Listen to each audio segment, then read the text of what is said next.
नमस्कार शेतकरी मित्रांनो, इसाप ऑर्गॅनिकच्या 26व्या एपिसोडमध्ये आपण आज माहिती घेणार आहोत.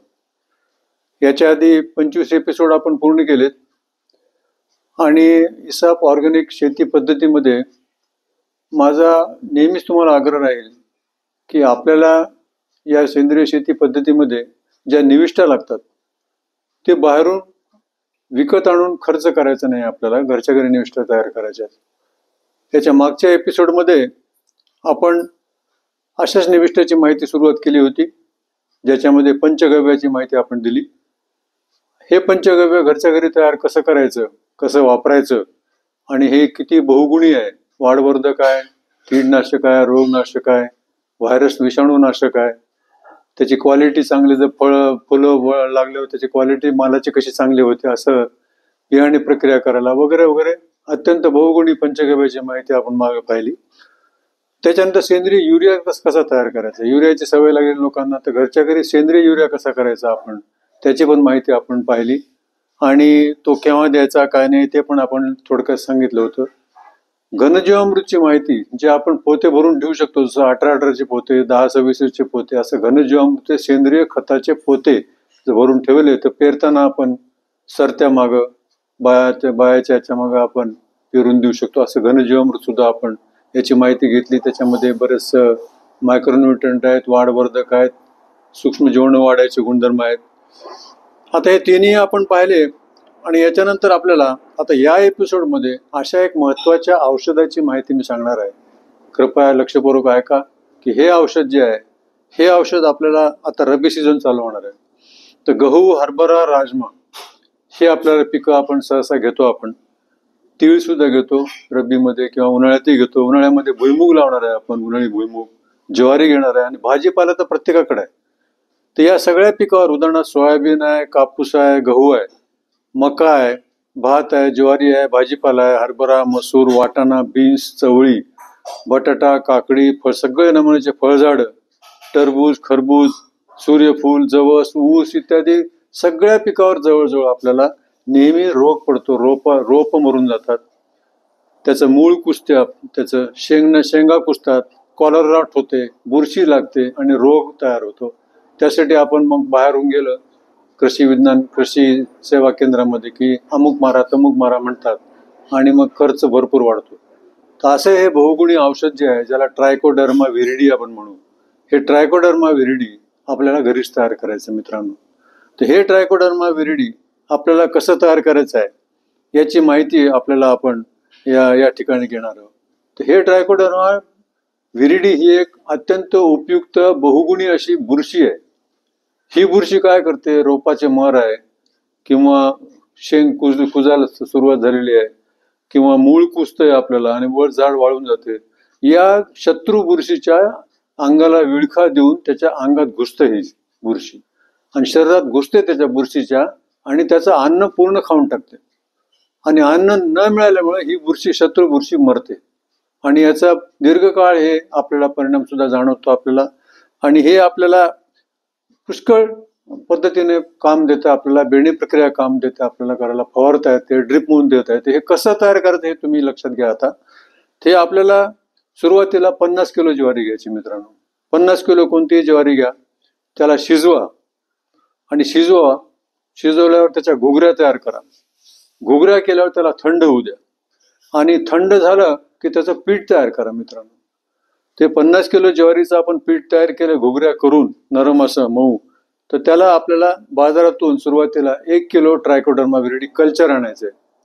तर हे आपण प्लॅस्टिकच्या पेपरवर, कागदावर, प्लॅस्टिकच्या शीटवर हे सगळं अंतरायचं आणि हे सगळं पीठ अंतरून त्याच्यावर 1 किलो ट्रायकोडर्मा विरिडी, अर्धा किलो गुळाचं पाणी त्याच्यामध्ये मिसळून हे द्रावण जे आहे गुळाचं द्रावण आणि हे कल्चर हे आपल्यात पूर्ण त्या 50 किलो ज्वारीच्या पिठावर, अंतरलेल्या पिठावर शिंपडायचं आणि सगळं अंधारात ठेवायचं. हे मिश्रण आपण नंतर 5व्या दिवशी काय करायचं, हे मिश्रणावर पुन्हा 5व्या दिवशी अर्धा किलो गुळ घ्यायचा, गुळाचं पाणी करायचं आणि हे शिंपायचं त्याच्यावर, कारण त्याच्यामुळे कल्चर वाढते. असं एकूण 7 दिवस अंधारात ठेवायचं मित्रांनो. 7 दिवस अंधारात ठेवल्यावर नंतर आपल्याला नंतर हे वापरायचं योग्य होते. आपल्याला 1-1 किलोचे पॅकेट तयार करा हे करा, सगळं तयार करा व्यवस्थित. आणि हे आपल्याला जवळजवळ 900 रुपयामध्ये 4000 रुपयाचं बाजारातून आपल्याला लागत होते खर्चाला, तर आपल्या 900 रुपयामध्ये घरच्या घरी आपलं तयार झालं. आणि प्युरिटी याच्यामध्ये बाजारात, कृषी विज्ञान केंद्रामध्ये, कृषी सेवा केंद्रामध्ये दुकानदार कोणताही रोग पडला की लगेच हे औषध मारा म्हणतो. आपल्याला काही कल्पना नसते, काय नाही, हे औषध मारून बघतो आपण. रोग कंट्रोल झाले तर तो म्हणतो की बाबा नाही हे चुकलं, हे दोन औषध मिसळून मारायला पाहिजे होते, पुन्हा मारतो आपण. असा खर्च अनायासा वरच्यावर वाढत जातो. आणि हे चुकीचं मार्गदर्शन, चुकीचे निविष्ठा वापरल्यावर, भेसळयुक्त निविष्ठा आहेत आजकाल, सेंद्रिय खत, सेंद्रिय औषधं, या बाजारामध्ये सगळेच काही अपवाद वगळता सगळेच चांगले, त्याची खात्री देता येत नाही. खर्च मात्र वाढतो आपल्याला. आपला हेतू असतो रोग दुरुस्त व्हावा, परंतु खर्चापोटी त्याचा काही उपयोग होत नाही. त्यासाठी अशी निविष्ठा ज्या पूर्वी सांगितल्यात त्याप्रमाणे ट्रायकोडर्मा व्हिरिडी ही निविष्ठा आपण तयार करा घरच्या घरी. आता वापरायचं कसं? आता रब्बी सीझन येणार आहे, हरभरा पेरणार आहे आपण, राजमा काही जण पेरतील, काही जण भाजीपाला लावतील, गहू आपल्याला पेरायचं आहे मुख्य पीक असलेलं. त्याच्या बेणे प्रक्रिया आपल्याला जे आहे त्या बियाणे प्रक्रियेला काय करायचं, 8 ग्रॅम आपल्याला 1 लिटर पाण्यामध्ये मिसळायचं द्रावण आणि त्याची प्रक्रिया करायची आहे. आता काही जण पुन्हा ऊस, केळी लावतात, हळद लावतात, अद्रक लावतात. तर या बेण्यासाठी सुद्धा आपल्याला 20 ग्रॅम ही ट्रायकोडर्मा व्हिरिडी 1 लिटर पाण्यामध्ये द्रावण करायचं आणि त्याच्यामध्ये हे बुडवून आपल्याला बेणं सुद्धा लावता येते. बेणं आता रोप आहेत भाजीपाल्याचे, रोप आपण भाजीपाल्याचं तयार करतो, त्या बेडवर सुद्धा टाकू शकतो आपण पाणी हे औषधाचं. रोप आपल्याला स्थलांतर करताना, ट्रान्सप्लांटिंग करताना हे उपटतो आपण टमाटे मिरचीचं, हे रोप आपल्याला 20 मिनिट अर्धा तास आपण आपल्याला या द्रावणात बुडवायचं. किती घेणार आपण? तर 20 ग्रॅम फक्त हे ट्रायकोडर्मा व्हिरिडी 1 लिटर पाण्यामध्ये मिसळून त्या द्रावणामध्ये याच्या मुळ्या बुडवायच्या आणि नंतर रोप स्थलांतर करायचं. पेरणीच्या वेळेस सुद्धा आपण हे टाकू शकतो. जमिनीमध्ये बऱ्याचशा बुरशी असतात, ते मारण्यासाठी आपण 4 टन शेणखत घ्यायचं. 4 टन शेणखतामध्ये 1.5 किलो ट्रायकोडर्मा व्हिरिडी हे मिक्स करायची आणि आपण पेरणीपूर्वी सुद्धा शेतात देऊ शकतो. म्हणजे शेतातल्या जमिनीच्या आतल्या ज्या बुरशी आहेत त्याचं कंट्रोल होऊ शकते. हे आपल्याला करणं आवश्यक आहे आणि यामुळं हा खर्च आपण वाचू शकतो. आपण याच्यानंतर अजून बऱ्याचशा निविष्ठा आपण सांगणार आहोत. तर आपण निदान मागच्या वेळेस आपण म्हटलं होतं की बायोडायनॅमिक कॅलेंडर जे असते ते बायोडायनॅमिक कॅलेंडर प्रमाणे आपण शेतीची कामं केले तर हे अंतराळ विज्ञानाचा जो अनुकूल परिणाम आहे, प्रतिकूल परिणाम आहे, याचा फायदा आपण घेऊ शकतो. कारण हे ग्रहताऱ्याचा परिणाम जो आहे, मी मागे प्रत्येक वेळेस म्हणत असतो की आपल्या हिसाब शेती पद्धतीमध्ये जे विज्ञान आपण त्या आधारावर आपण पॅकेज ऑफ प्रॅक्टिस तयार केले, त्याच्यामध्ये जमीन विज्ञान आहे, पीक विज्ञान आहे आणि कॉस्मिक विज्ञान म्हणजे बायोडायनॅमिक विज्ञान आहे. हे तिन्हीचं इंटिग्रेशन करून हिसाब ही पद्धत काढलेली आहे. तर हे हिसाब पद्धतीमध्ये आता रब्बीमध्ये तुम्ही जेव्हा पेराल तर काही सप्टेंबरच्या तारखा अशा आहेत की सप्टेंबर 18 तारखेला काहीच पेरू नका. शुभ तारखा पुष्कळ आहेत, बराचसा वेळ लागणार आहे त्याला. पुढच्या एपिसोडमध्ये सांगेल तुम्हाला. तर भाजीपाला असो, रब्बी मधला राजमा, गहू, चना हे तुम्ही 18 तारखेला कृपया ही तारीख टाळा.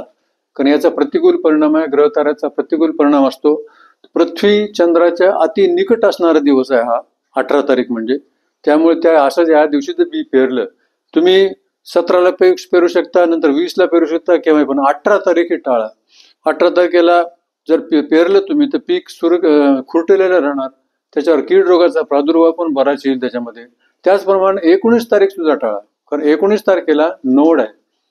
हो, नोड जो आहे तो नोड पौर्णिमेला चंद्रग्रहण आणि अमावस्याला सूर्यग्रहण असणारा दिवस आहे, अत्यंत अशुभ आहे. कोणत्याही पिकाची पेरणी तुम्ही 18 आणि 19 तारखेला करू नका अशी माझी विनंती आहे. भाजीपाल्यामध्ये सुद्धा आपण काही असो पण या पेरणी टाळा. आता आपल्याला फवारणीचं सुद्धा लक्षात येईल की फवारणी कधी केली पाहिजे पिकावर वगैरे.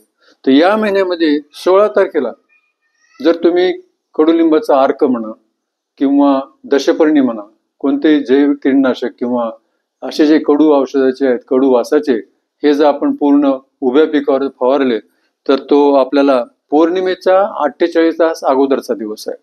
पौर्णिमा 18 तारखेला आहे. 48 तास आधी पौर्णिमेच्या म्हणजे 16 तारीख येते. त्या 16 तारखेला किड्याचे पतंग, किड्याचे अंडे, किड्याचे अंड्यातून उगवणाऱ्या जे छोट्या छोट्या अळ्या आहेत त्या लवकर मरतात. तर यावेळेस हे आपलं औषध पडलं तर त्यावेळेस सुद्धा आपल्याला याचा परिणाम चांगला मिळतो. अशा या शुभ तारखा आहेत. आपण व्यवस्थित बघूया हे सगळं. तुम्ही सबस्क्राईब करा आपलं चॅनल, प्रत्येक माहिती द्या, फोनवरही संपर्क साधा. आम्हाला ऑनलाईन ऑफलाईन प्रशिक्षण घ्यायची तयारी आहे. त्यासाठी नंबर टिपून घ्या 9881497092 किंवा 9579896580 या कोणत्याही नंबरवर आपण संपर्क केलात तर तुम्हाला माहिती आम्ही देऊ अशी खात्री देतो. धन्यवाद. पुढच्या शेवटी नवीन माहिती घेऊया. धन्यवाद. नमस्कार.